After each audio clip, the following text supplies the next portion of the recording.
मैंने लोगों को फ्लैट दिलाना शुरू किया। ओके। वो मैंने शुरू किया अपने अजीज लोगों को प्रॉपर्टी दिलाने से। क्यों सबसे पहले ट्रस्ट वही करेंगे यहाँ पे? सबसे पहली स्टेप रियल स्टेट में आने की है, आप अपने व्हाट्सएप ग्रुप को, अपने व्हाट्सएप को खोलो, उसमें लोगों को चिन्हित करो कौन ऐसे लोग हैं जो प्रॉपर्टी खरीदना या बेचना चाहते हैं। Okay. Now you genuinely help them, उनको प्रॉपर्टी दिलवाने में या उनकी प्रॉपर्टी बिकवाने में। आप दोनों तरह से उनको मदद करो। It is a two way business. Yes. तो जब आपकी पहली डील क्रैक होगी ना, आपको समझ आ जाएगा कि ये बिजनेस किस तरह से काम करता है। ओके। ये मैं आपको एक गुरु मंत्रा दे रहा हूँ। ओके। जो भी इस बिजनेस में आना चाहता है उसको सिर्फ एक डील क्रैक करना है। अपने ही दोस्तों में, अपने ही रिश्तेदारों में पता करना है किसको प्रॉपर्टी खरीदना है, किसको प्रॉपर्टी बेचना है। मतलब एग्रीगेशन वाला एक काम करना है। आपको जेन्युइनली उनकी मदद करना है, उनकी प्रॉपर्टी खरीदने में या बेचने में। जैसे ही आपने एक प्रॉपर्टी क्रैक करी, आपको पूरा बिजनेस मॉडल समझ आ जाएगा। सो स्टार्ट सर आपने एज अ रियल्टर किया, लेकिन मुझे पता है now you are a developer, और ये जर्नी कोई आसान नहीं रही होगी, क्योंकि किसी का घर बेचना वो एक अलग चीज़ है, लेकिन किसी के लिए पूरा प्रोजेक्ट डेवलप करके देना, और ख़ास तौर पे उसमें भी जैसे मैं आपके एक रीसेंट प्रोजेक्ट के बारे में तो जानता ही हूँ, लंदन विलास, जो एक क्वालिटी प्रोजेक्ट, और आप उसके पीछे भी आपका क्या आइडिया रहा होगा मुझे नहीं पता। क्योंकि इंदौर में लंदन को लाना अपने आप में एक चैलेंज है। और उस प्रोजेक्ट से मैं क्लोजली जुड़ा भी था, तो मुझे समझ में आया कि क्योंकि ये सारी चीज़ें लॉन्ग टर्म होती हैं। आज हम कुछ भी करने जा रहे हैं, कुछ एक प्रोडक्ट भी बनाते हैं, तो उसका एक span of cycle hardly month का हो सकता है, डे का हो सकता है, वीक का हो सकता है। वेयर रियल एस्टेट की जब हम बात करते हैं तो वो सालों के प्रोजेक्ट्स होते हैं और इन्वेस्टमेंट भी काफ़ी तगड़ा होता है।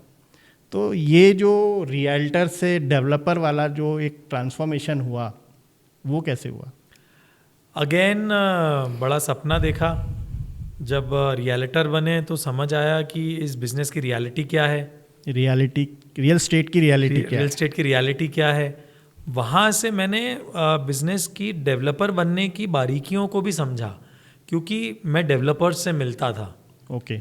और कई सारे मुझे मेंटर्स मिले, डेवलपर्स जो कि मेरे मेंटर बने, जिनसे मैंने बिज़नेस करने के गुर सीखे। उनने मुझे बहुत गाइड किया। ओके। देन मैंने अपना छोटा सा जो मैंने ब्रोकरेज करके मैंने पैसा कमाया था, उससे सेविंग किया था, मैंने उससे ट्रेडिंग करना शुरू किया। शेयर्स नहीं, 2 टियर सिटीज़ में प्रॉपर्टी की ट्रेडिंग। मैं प्लॉट्स की खरीदी और बेची करता था। ओके। सो उस समय 2012-13 में बूम था बाज़ारों में। सो इंदौर 2 टियर सिटीज़ में ये बहुत अच्छा है कि you can trade your property a lot. आप एक प्लॉट खरीदते हैं, आप अगर 1000 रुपये स्क्वायर फीट में उसको खरीद रहे हैं, तो आप कुछ दिनों में उसको 1100 रुपये स्क्वायर फीट में बेच सकते हैं। 1000 स्क्वायर फीट का आपने प्लॉट खरीदा, 100 रुपये आपने उस पर कमाए, तो आपको 1 लाख रुपए की कमाई होती है। ओके। 10% आप ऐसे ही कमा सकते हो with in a month, few days और फ्यू मंथ्स। ओके। तो मैंने इस बिजनेस मॉडल को समझा और उसको मैंने मल्टीप्लाई करना शुरू किया। ओके। खरीदा बेचा। उससे मुझे समझ आया कि यार इस बिजनेस में तो बहुत पैसा है और बहुत इजीली हो जाता है, और ट्रस्ट से होता है। आप किसी को गलत ना बता रहे हो, ना कुछ गलत कर रहे हो, क्योंकि प्रॉपर्टी है ना वो। Yes, it is a reality. वो रियल स्टेट है, तभी तो रियल है वो। हाँ, और आप पेपर्स पे डील करते हो, तो जो खरीदने वाला है, बेचने वाला है, उन दोनों को कोई प्रॉब्लम नहीं है। वहाँ से मैंने एक बड़ा चक 2 साल में, 2012 और 13 में मैंने 2 साल तक मैंने बहुत ट्रेडिंग करी। वहाँ से मेरे को एक बड़ा पैसे की कमाई हुई। ओके। और वहाँ से फिर मैंने सोचा कि यार अब टाइम है कि let's launch our own project. तो सर ये पता है आपको यहाँ बुलाने का मोटिव भी मेरा वही था कि सबके मन में एक परसेप्शन रहता है कि he is a born developer, हाँ, या he is a born creator, पर वो एक स्ट्रगल होती है और एक जर्नी होती है, और वो जर्नी शायद ही किसी को पता होती है। तो हम लोगों का भी मोटिव है कि हमारे इस द अनडिस्कस पॉडकास्ट में हम ऐसी ही जर्नीज लोगों को बताएं जो कि वो रिलेटेबल होती है। आज आपसे कई लोग इंस्पिरेशन लेंगे जिनका मन है रियल एस्टेट में आने का, तो उन्हें पता होना चाहिए कि भाई रियल एस्टेट में सीधे डेवलपर नहीं बन जाता आदमी। वो पहले ब्रोकिंग करेगा, फंड्स इकट्ठा करेगा, फिर एक राइट पार्टनरशिप या राइट कोलैबोरेशन सर्च करेगा, उसके बाद डेवलपर बनता है। सो इट इज़ अभी हमको 13 से 14 साल हो गए इस बिजनेस में आके। Okay. Now is the time when we can say that we have a company, we have a name, we have a brand name, people trust on us. ये एक बिजनेस स्लो मूविंग बिजनेस है, बहुत patience चाहिए इस business में आपको, क्योंकि projects की टाइमलाइंस काफ़ी लंबी होती हैं, पैसा बहुत लगता है। पैसा बहुत लगता है। आप जब तक डिलीवरी नहीं देते तब तक आपका ये नहीं माना जाता कि आप डेवलपर हो। भाई प्रोजेक्ट शुरू तो इजीली हो जाते हैं, बट ख़त्म करना Completion अपने बहुत आप में एक बड़ा important है। चैलेंज है। क्योंकि वेरियस फैक्टर्स बाहर के भी होते हैं, गवर्नमेंट पॉलिसीज़ होती हैं, मटेरियल्स होता है, लेबर होती है। सबसे बड़ा एक चैलेंज जो शायद आप फेस करते होंगे लेबर्स का। हर तरह के चैलेंज फेस करते हैं, परमिशंस लाने में चैलेंजेस होते हैं। जो रेड टेपिज्म हमारे देश में बहुत फेमस है, वो एक अपने आप में बड़ा चैलेंज है। देन डेवलप करना अपने आप में बड़ा चैलेंज है।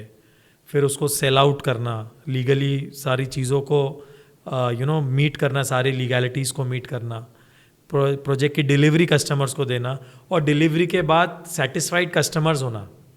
ये जब पूरी सर्कल कंप्लीट होती है तब जाके आपको एक सक्सेसफुल प्रोजेक्ट डिलीवर्ड माना जाता है और आपको एक डेवलपर माना जाता है। वो मैं समझ सकता हूँ, क्योंकि जब रियल स्टेट का जो बिजनेस है, इट इज़ अ फ्यूचरिस्टिक, वो एक आइडिया पे काम करता है। क्योंकि आप तो देख पा रहे हैं, एनविजन कर पा रहे हैं कि वहाँ पर लंदन विलास खड़ा है, लेकिन वो शायद बाहर को नहीं दिखता है। जैसे अब मैं चूंकि डेवलपर बना हूँ, रियल स्टेट का नहीं, अपनी ऐप का, हाँ। तो मुझे समझ में आया कि जब ऐप बेसिक थी तो उस पर कोई बिलीव नहीं कर रहा था, लेकिन आज जब वो प्रोडक्ट बन के आया है तो उस पर लोगों का ट्रस्ट आ रहा है। Yes. तो same is something in real estate. सबसे पहले आपको विजन देखना होगा, आपके विजन पे लोगों को ट्रस्ट करवाना होगा कि this is my vision, and लोग जब उस पर ट्रस्ट करेंगे और जब आप डिलीवर करोगे उसके बाद ही आप सक्सेसफुल हो सकते हो।